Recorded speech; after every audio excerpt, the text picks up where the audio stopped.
get some fresh air. See if we can do this outside with a flashlight. Yeehaw! Woo! Yeah, that's just wrong for May to be this cold. That just definitely is not right.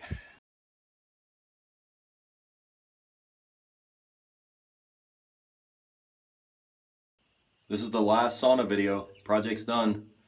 Works great. Works better than we expected it would. Alright, I'm pronouncing the sauna done. Fixed up a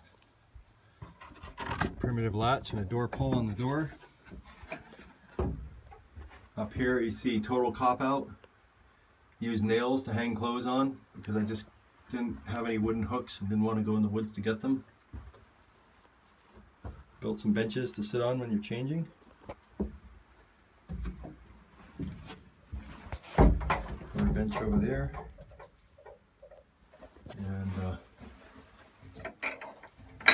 latch for a little privacy. And here I put a bit of weather stripping along this door. You really don't need it for the heat. It seems to be producing plenty of heat, but you can feel the draft of the cold air coming in.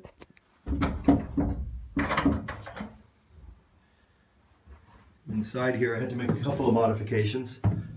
I put a heat shield on the ceiling because the heat off that chimney was making the ceiling quite hot. Put a damper outside, and there's the string that runs the damper. Just a basic flap damper on the intake, on the air intake. There's the flap damper. And the stove is about the same. Dug some rocks out of the gravel pile, washed them off and put them in there. Did a test fire yesterday and heats the place up nicely. Got the sauna in the front yard, partway to its final destination. Well, semi-final destination, since it's portable. Be over here in the corner of the yard next to the raspberry patch. Nice little view.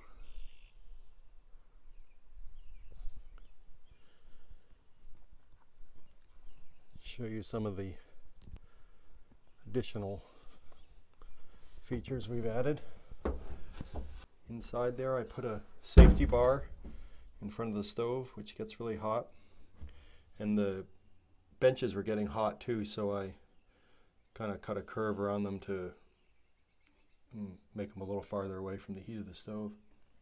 Some Christmas lights up here. Keep it nice and cheerful. Alright, about to build the fire. There's the stones. Supposed to get warm. See, we got the firebox opened up here. Show you my little trick for building the fire here. Just get a piece of paper sticking all the way down through the grating. Light it in there.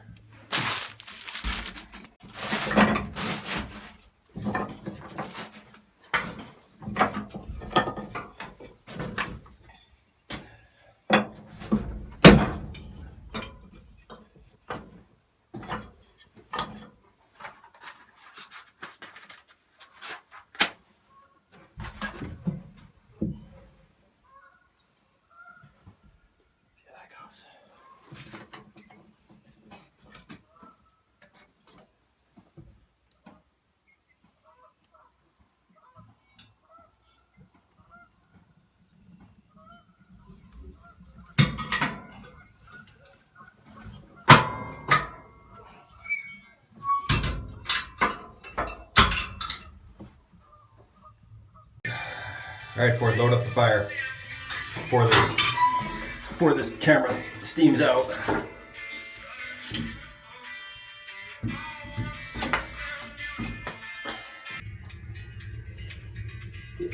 It is fucking all hot in here. Well, this is it. The final result of 4 months of building a sauna. Okay, go!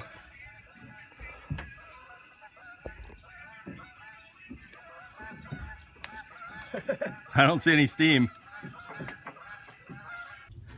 Turns out that damn Paul Brown is not only an insightful man, thank goodness we followed his advice instead of putting ugly roofs on these saunas. He's He's also a generous man. I don't know if you can see that. There's a thermometer he gave us.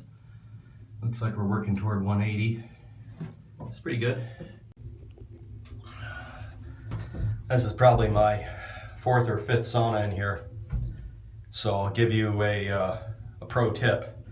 Keep the glove away from the stove, otherwise it hurts like hell when you stick your hand in it.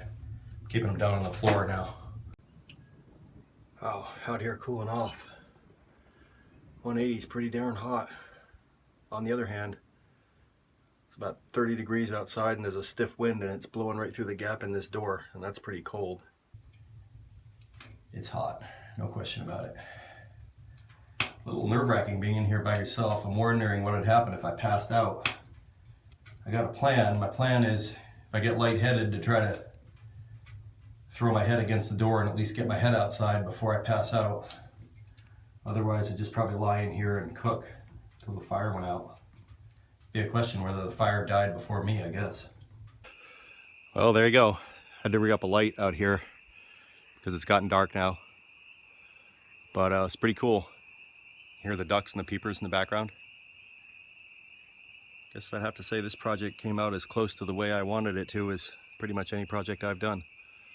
Only thing I can think I'd do differently would be to make it a little longer than 6 feet, but we were kind of constrained that way anyway because of the length of the wood, so guess there's not a lot I'd change.